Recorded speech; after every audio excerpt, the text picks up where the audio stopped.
আজকে আমার ইউটিউব চ্যানেলে আমি প্রথমবার একটা ব্লগ করতে চলেছি। তো আজকে আমি রান্না করব একটা সাধারণ বাঙালি রান্না, কিন্তু কম তেলে পুঁইশাকের ঘন্ট মাছের মাথা দিয়ে। গ্যাস অন করলাম, কড়াইতে একটু জল আছে তাই কড়াইটা গরম হতে দেব। চিমনিটাও অন করে দিলাম, চিমনিটা অনও হতে চাইছে না, যাই হোক ক্যামেরা অফ করার পর চিমনিটা ইজি অন হয়ে গেছে। ক্যামেরার সামনে ওর কী সমস্যা হচ্ছিল জানি না।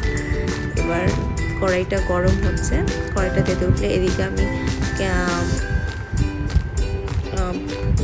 রসুন নিয়েছি। রসুনটা আমি সুইগি থেকে অর্ডার করেছিলাম।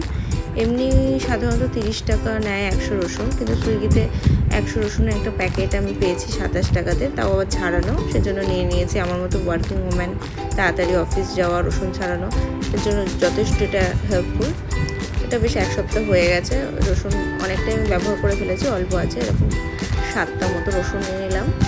আমি নিয়েছিলাম 500 পুঁইশাক আর 200 কুমড়ো আর একটা মাছের গোটা মাথা, এটা দিয়ে ঘন্টটা করবো। রসুনগুলোকে একটু থিতে নিচ্ছি। এবারে থিতে নিলে আর কি কষাতে সুবিধা হবে। আর পেঁয়াজ কেটে নিয়েছি আর লঙ্কা চিড়ে নিয়েছি। কাঁচা লঙ্কায় করবো, যেহেতু তেল কম, একটু হেলদি করতে চাইছি। বেশ কদিন ধরে আমাদের স্পাইসি খাওয়া হচ্ছে। আমি সবজিটাকে বেশ আধা ঘন্টা জলে ভিজিয়ে রেখে তারপর কেটেছি, ওই জন্য আলাদা করে সিদ্ধ করে জল ফেলবো না, ওতেই ওর সমস্ত তেলসার যা বেরোনোর বেরিয়ে গেছে। আর এবারে থিতো করে রসুন, পেঁয়াজ, লঙ্কা, মশলাগুলো কাছাকাছি টেনে নিলাম। আমার একটা মশলার কোটো এখন ফাঁকা রয়ে গেছে, ভাবছি ওতে কী মশলা রাখা যায়। যাই হোক, তেলের মধ্যে দিয়ে ছেড়ে দিলাম তেজপাতা ফোড়নে, তারপর কাঁচা লঙ্কাও দিলাম ফোড়নে। এবার রসুনগুলোকে থিতো করে রাখা রসুনগুলো দিয়ে একটু হালকা নেড়ে নেব। তারপর দেবো তাতে হচ্ছে পেঁয়াজ। যথারীতি একটু নেড়ে নিচ্ছি তেলে। বেশি কষাবো না, কারণ সিদ্ধও করবো না, এর মধ্যেই রান্না করে নেবো। দেখবেন রান্নার পরে কালারটা কীরকম আসে। হেলদি হবে, পুষ্টিগুণ থাকবে। আলাদা করে ভাজার জন্য বেশি তেলও লাগবে না তরকারিতে। আর আলাদা করে সিদ্ধ করে জল ফেলেও দেবো না যে ওর পুষ্টিগুণ বেরিয়ে যাবে। তো হালকা একটু ভেজে নিচ্ছি, সটে করে নেওয়া মতো। বেশি কষাবো না বা বেশি কড়া ভাজবো না। এবার আগে থেকে কেটে রাখা জল ঝরিয়ে পুঁইশাক আর কুমড়ো ডাঁটা একসাথে দিয়ে দেবো। আলু দিচ্ছি না, যে দুজনের রান্না যাতে কমে যায়, আমি সেই চেষ্টাই করব। তো আগে থেকে জল ঝরিয়ে রাখা পুঁইশাক কুমড়ো একসাথে দিয়ে এর ওপরে এবার নুন হলুদ ছড়িয়ে দিয়ে ঢাকা দিয়ে রাখবো। বেশ ঢাকা দিয়ে কিছুক্ষণ রাখবো, হাই ফ্লেমেই রাখবো, লো ফ্লেম করার এখন দরকার নেই। তো যখন জল, এই প্রথমে একটু হলুদ দিয়ে নিচ্ছি। এবারে আমি রান্নাঘরটা খুব সুন্দর সাজিয়েছি, বলুন তো কেমন লাগছে আমার রান্নাঘরটা। এই যে গাছটা আমার বর অফিস থেকে পেয়েছে, আর ওই যে ছোটো গাছটা আমি বরের সাথে মেলায় গিয়ে কিনেছি। তারপরে একটু দিলাম ধনে গুঁড়ো আর একটু লঙ্কা গুঁড়ো আর একটু নুন, একটু হলুদ, বেসিক মশলা, বেশি কোনো মশলা নেই। এই যে চীনামাটির কোটোটা নুন রাখার, এটা আমি বরের সাথে মধ্যমগ্রাম রাসের মেলাতে কিনেছিলাম। আমার রান্নাঘরটা ছোট, তেমন সাজানো নেই, কিন্তু প্রত্যেকটা জিনিস, নতুন সংসার তো, প্রত্যেকটা জিনিসের এক একটা মেমোরি আছে। একটু নাড়িয়ে নিয়ে এবার একটু ঢাকিয়ে দিচ্ছি। ঢাকিয়ে দেওয়ার পর বেশ 2-3 মিনিট রাখবো। 2-3 মিনিট রাখার পরে আমি ফিরে আসবো।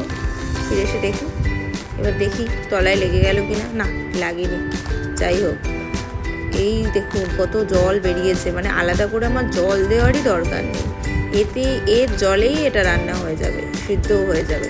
একটু নাড়িয়ে দিচ্ছি, আস্তে আস্তে এটা কতটা ছিল যখন দিয়েছিলাম কড়াইতে, আস্তে আস্তে এটা কমে যাচ্ছে।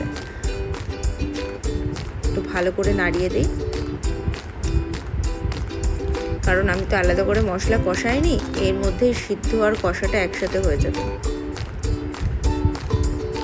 আজকে আমার এই ঘন্টটা রান্না করার একদম ইচ্ছাই ছিল না। তারপরে বাড়িতে মাছের ঝোল রান্না আছে আগে থেকে। হঠাৎ করে আমার হাজব্যান্ড বলছে একটু পুঁইশাকের ঘন্ট খেতে ইচ্ছা করছে। এখন অগত্যা খেতে চেয়েছেন বাবু, এদিকে হেলদিও বানাতে হবে মশলা কম দিয়ে, তাই জন্য এইভাবেই রান্না করছি। এইভাবে আপনারা পারলে একবার খেয়ে দেখবেন, হেলদিও হবে, তেল মশলাও কম লাগবে, আর একসাথে যেহেতু সিদ্ধ করে নিচ্ছি সব কিছু, আর এর মধ্যে কষা হয়ে যাচ্ছে, আপনার সময়ও বাঁচবে অনেকটা। আমার মতো ওয়ার্কিং ওম্যান যারা আছে তাদের জন্য রান্না কি করে সময় বাঁচে এটা সব থেকে ইম্পর্টেন্ট।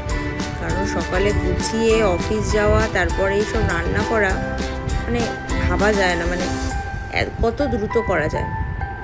এবার আরেকটু ঢাকা দিয়ে নেবো, তো ফুটছে।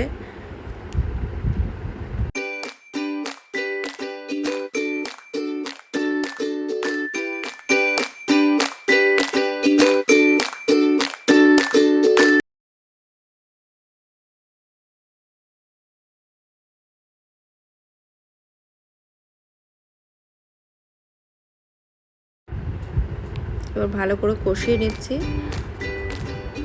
যেমন কষাচ্ছিলাম। এবার আগে থেকে ভেজে রাখা মাছের মাথাগুলো একটু দিয়ে নিলাম।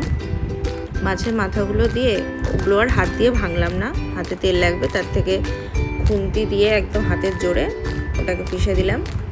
এবার ওটাও ভালো করে কষাতে হবে। এ দেখুন কি সুন্দর আস্তে আস্তে ভেঙে যাচ্ছে না, কোনো আলাদা করে ভাঙারই দরকার নেই, হাত লাগানোর দরকার নেই। এবার ওটাকে ভালো করে কষাতে হবে, যেহেতু আমি আলাদা আগে থেকে মশলাটা কষিয়ে নিইনি, সবটা একসাথে সুন্দর কষাতে হবে।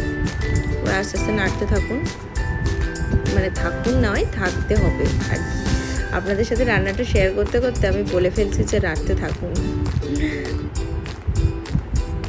ফুটছে দেখুন। এবার আমি একটু মশলা ছড়িয়ে দিচ্ছি। আমি একটু মিট মশলা দিই, যেহেতু কম মশলা, এটা একটু আষ্টে, পুঁই শাককে আমরা আমিষ বলি, তো একটু আষ্টে শাক, একটু মিট মশলা না দিলে না ঠিক জমে না, তো মিট মশলাটা একটু দিয়ে নিলাম। আমি এখানে কোনো ব্র্যান্ড প্রমোশন করছি না, এটা আমি আগে থেকে ব্যবহার করি, সেই জন্য এটা আমার মশলা।